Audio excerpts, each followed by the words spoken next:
There's like this style of video that does really well these days where it's kind of talking about creativity and art. Usually it'll be titled something like, I don't know, be real in your art, something like that. I myself do this all the time. I love these videos. I watch them all the time. I think they're really cool.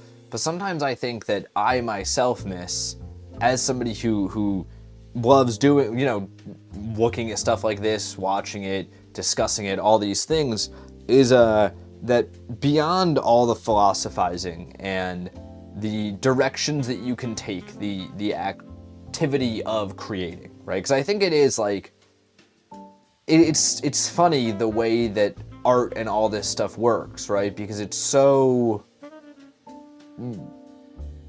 almost meaningless when you're doing it. Like, it feels trivial. That's the word I was looking for. It feels trivial when you're doing it. It's typically, if you're doing it in the same context that I am right now, it's just like, oh, I'm just having fun. I'm just throwing some stuff down. I'm just seeing what comes out of this hour, 2 hours, however long you might have to just mess around and make some stuff. But it's also, at the same time, like, very much a sort of like profound activity to create something. I mean, like, the idea that you are putting something down on a page that was not there 10, 15, 20 minutes ago, an hour ago, and can never be replicated again, no matter how hard somebody tries. That exact process won't be replicated. There is something in that that's like kind of insane if you think about it.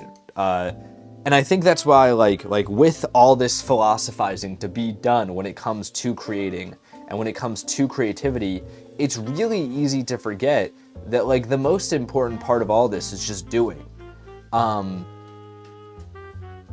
I think that nowadays we're on the internet, everything is for everyone, right? Like, it's really hard to just sit and be like, I'm going to make something purely for myself. Even if you're not planning on putting it out there, we're also deeply aware now of, like, what everyone thinks about everything. Sometimes it'll be as simple as, like, you draw a line or use a technique and you're like, oh, I saw this in that TikTok the other day, and maybe you feel a little bit unoriginal. Maybe you like it. Maybe you're like, that's really cool that I can do that. But no matter what, there's an element of sort of an added layer of complication in creating now that we're all so hyper aware. The days of just being like, I'm throwing something down in a sketchbook that no one is never ever going to see and is meaningless. This is just for me. This is trivial. Those days are sort of over. Again, even if you don't put your art out there, which I know most people do if they're consistently doing it. I think a lot of people like to do stuff like that, which is really cool. I mean, I'm putting my art out there myself. But I think just by virtue of how aware we are of everything, of all these opinions, it's really hard to just, like, go in there and do. It's really hard to just be like, I'm just gonna play around and make this thing. As David Lynch puts it, he says, get dreamy with it. It's hard to do that these days because we're so overexposed. And even past that, the idea of having, like, a reference of something, oftentimes, like, a great director will be like, I'm trying to emulate this style right now, or this idea. And, like, even that is gone because we've seen all the art now. It's impossible to not feel like you're taking from somewhere or something. And I genuinely think that, like, just going in there and just playing is 90% of it, right? I think that there is something to be said for the other stuff. Like, I think sitting down and being like, I see derivatives of this in there. I think this has this certain meaning. I think that stuff has a ton of value, and I think that's awesome. But the idea of just, like, going in there and just messing around, just coming up with whatever comes out, is 90% of the creating process. And I kind of view it like oil and water, right? I think that hopefully this helps make my point a little bit clearer, because I think that in me saying that it's really the era of making something pure is really gone. I do believe that, and I think that a lot of people might not exactly agree, because I think that there are a lot of rebuttals to what I've said here, right, already, of, like, no, like I could totally just ignore the TikToks. Like I could just be, not think about the art. I could burn the sketchbook after, so there's no way that anybody ever sees it. I could try and be completely original or not care if I'm not completely original. Like, there's a million ways to go against it, right? To go against that argument. But what I mean is not so much this idea of creating for yourself purely. I mean the idea of just creating purely in general. This is something that I've applied to the way I make art for a long time, and I call it kind of this idea of oil and water. I was gonna say the oil-water hypothesis, but I'm just doing a paint talk. I don't need to act like I have this idea that ironed out. But I basically think that with every artist creating something, there's a period of what I call the phase where you're kind of cooking the oil. I don't know how oil's actually cooked, and I think of this in terms of like, you ever go to a really great Chinese restaurant and they got like the chili oil on the table so you can just like put it on all your food? That's the way I think of this oil, right? I don't know how that's actually made, so shout out to the people in those Chinese restaurants. Love the oil, keep that up. But I don't know how it's made. So I think of it though as the first phase of creating, and the most important, as making the oil, right? I think that that's when you're just coming up with these super pure ideas. You have these seeds that are like, when you first come up with an idea and it feels so incredible, and like when you first come up with an idea, it feels like the best idea ever no matter what it is, because the possibilities are endless of what will this look like once it's developed. In a way, every idea when it's developed is the best idea ever, just because it has the potential to be, Like that early phase of potential of like, what is this thing? How am I going to expand upon this idea and make something really cool is, in my opinion, the best part of creativity. It's what I enjoy the most, and I think it's kind of the foundation of this oil that you're making, right? But after you have that idea, you need to expand upon it. You need to actualize it, right? I think this is, like, right away when you do this, I do believe you lose a lot of the flavor the second you try and expand upon an idea. Because, like, hopefully I'm not getting too spiritual, spiritual miracle kind of, I don't know what the word is on you guys. Hopefully I'm not here, but, I think when you first get an idea, it's so abstract that it can't help but be just awesome. Right? And it's like, what form will this take? How will I get this out there? Will it be is it linear? Is it something that needs to be more abstract? What does this idea look like? Right? And I think that's the best part. And I think the second you choose a medium, the second you go, okay, this is going to be a book. I'm going to take this idea that I have right now and I'm going to make a book out of this. I do believe that the second you do that, you lose a ton, right? Just by making that, I'm not going to call it a compromise, but that decision, right? Because by deciding to make it a book, you lose the possibilities of how flavorful your oil can be, right? Not by much, but it's already eliminated that this could be something that's deeply, different mediums are great for different reasons, right? And this is probably the hardest part of this theory for me, because I do believe that not all mediums are made equal, right? Like, technically short form content is a medium of art. I don't think that that's equal to like writing a novel though, by any means, right? There are limitations to every medium. And the second that you choose a medium, I really feel that you take on all those limitations. And that's why I say that the second you choose a medium, you're already giving up half the potential that your oil has to be the most flavorful thing ever, right? And then along the journey, you're going to make compromises, right? To make it this, because you need to cook the oil somehow. You know what I mean? Like, you gotta make this thing come out in one way or another, and usually that takes the form of deciding what to name things and then coming up with all these ideas, right? And the less aware you are, in my opinion, in my experience, of the outside world, of everything and everyone else when you're cooking up this oil, especially in its initial phases, I believe is when you're going to make the purest oil, because you're not thinking of anything. You're not picking it up from anywhere. It's just like your own thing. And maybe you are taking inspiration from other things, but you don't need to worry about that, right? This is where I come in and say that I feel that we have lost sort of this era of being able to purely make this oil, if you will. And how many times have I said oil, this paint and talk? This is why I say that I think we've sort of lost this, right? Because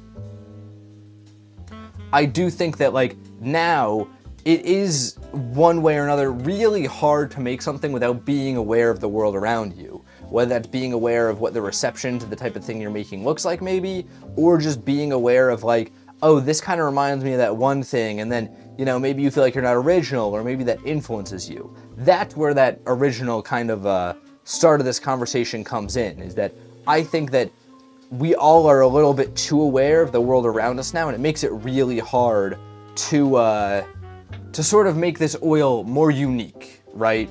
This was always around in some form, I think is an important thing to recognize here. If you are Picasso, I don't know enough about Picasso actually to say this for sure. Warhol is a good example of this though. If you're Warhol in 1960s New York, when you're making this oil, you are influenced by the people around you, and your oil, you know, you're aware of what they're doing, and in one way or another, the oil that you're brewing up is going to be influenced by them.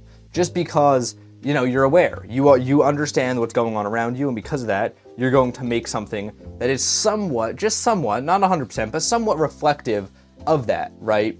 That's where I believe you get scenes and you know, very sort of regional art coming from. I think rap is one of my favorite examples of this, where if like, now it's definitely, I feel, gotten, at least in mainstream rap that you see like, you know, everywhere, I think it's gotten a little bit less like this, but especially if you go back like to the origins of rap music, of hip hop, there's like a ton of just regional sound, and like every city has its own distinct sound, and I believe that that's where this comes from. Like everyone is aware of what everyone else is doing at the time, and that causes people to have sort of like, they put a little bit of that flavor in their oil, right? This is, in layman's terms, I guess just like inspiration, but I do think inspiration works on more of a subconscious level sometimes than I think of. At least, I can't say that we think of, but I know that I think of. I think sometimes I don't think of inspiration as being subconscious enough. But, right, you're cooking up this oil, and eventually what's going to happen, in my opinion, in my experience, I don't know why I keep saying opinion, in my experience, is that one way or another, especially if you're putting that art out into the world, you're gonna have to put some water in with that oil, right? There have been times where art has made it out into the world, I believe, with very little oil in it. Especially as you get later into avant-garde and all these things, like the bridge is at one point opened for art that's very bizarre, that is very idea-based, abstract, to make it out into the world. I think that's awesome. A great example of this, we quoted him earlier, David Lynch. I think David Lynch is an amazing example of like, this is a guy putting out just very pure work that is not at all watered down. But whether you're putting it on the internet for an audience, or whether you're, you know, taking it to a publishing company, maybe you're trying to get a script that you're trying to get off the ground in Hollywood, maybe it's an album that you're releasing and you got to take it to your label, you know, whatever form of syndication of putting out this might be, at some point somebody's gonna come and pour a ton of water on it and make it just like, in my experience as the artist, I always think it's worse, right?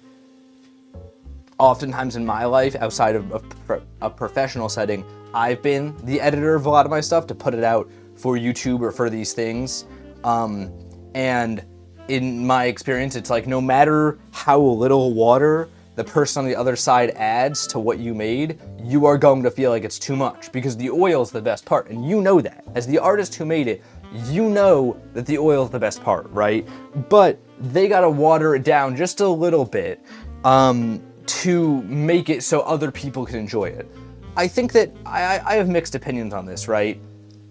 I do understand that there's a value in this. Like, I get the fact that what artists see as like their own work's best version is oftentimes perceived as a viewer as being too out there, or they don't like it, or maybe it just won't reach a broad viewership a lot of the time. You know, I have people in my life who I'll ask about things before I put them out into the world, and usually when they come in and say, you should throw this water on it, you should maybe throw a little bit of this in there, I don't like their ideas, but they make them better for everyone else, right? And that's why, like, as an artist, I do think it's great to have an editor or somebody like that. I'm a big believer in that because it feels terrible, but like on a functional level, it does work. It also makes it, the less you gotta compromise your own work, the better, I think. If you could have someone else compromise it for you, I think that's really great. Because it's too much of a, in my experience at least, I find it to be far too much of a philosophical conundrum when you gotta dilute your own work because you see things in it that nobody else will ever see, and that's what makes it magical, but it's also what makes it utterly incomprehensible to a lot of people. And then I do also kind of have like a third step to the way I look at this, and that's what I view as like the starch, right? So oil and water don't mix, right? But, and this is your perspective as an artist, is like these things don't mix. Whenever I've watched back a final cut of something I've made, looking at the places where it was watered down, quote unquote, where the water was thrown on it, I can't help but look at it and go, that's not here. That doesn't make any sense here. That's gross. That's watering down my idea, right? But when you're making sauce, right, you have the oil in the sauce and you have the water in the sauce, and then you take a scoop of the pasta water and you put it in, because there's starch in the pasta water, and it'll mix the sauce, it'll help the oil and the water. I don't know if they actually mix, but it helps them, it does something to make the whole sauce come together. I believe the viewers of this final product are the sauce, or are the starch rather. I think they're the ones that are gonna come together and see this thing in its final form and get it in a way that I think you as the artist are incapable of. This isn't to say that the viewers have a better perspective on it than the artist. I think that's a whole other discussion to have. But this is to say that the viewers will get it in a way that the artist never can, because they're coming at it with eyes that the artist will never have for their own work. You know, as somebody who made the work, you will not understand it in the same way that somebody who didn't get to see that whole process come out, you know? And that's just my little theory on art. That's how, over the years of doing all this stuff, I sort of like have thought through this, of like, not thought through it in a way of like, I'm a philosopher or something, thought through it in a way of like, how could I kind of compartmentalize this to understand my own process and what I need to do to make things good happen, right? I mean, there's a ton of examples of this in Paint Talk. I would argue that you guys watching this are watching a lot more oil than anything else. You know, the short form content is probably water. The pictures of these paintings never come out as good as the way I view them in person or the way that I think they look with these cameras. And that's a lot more water. You know, like there's little areas in which you're always gonna have to compromise. But, you know, that's part of the game. So that's just my little theory. Of course, I should have said this at the beginning because a lot of people will think I'm trying to speak objectively here. I'm not trying to speak objectively at all. I never want to come off that way. Art is my favorite thing ever because there's no right answer. And that's where, like, I think it's so cool that I, as a person, by just doing all this stuff every day and making more oil, can come up with these sort of ideas about how I think things work. And I think one of my favorite parts is that everyone else has their own idea and they're all right and wrong at the same time, you know? So comment your ideas down below. How do you think art works? This is today's painting.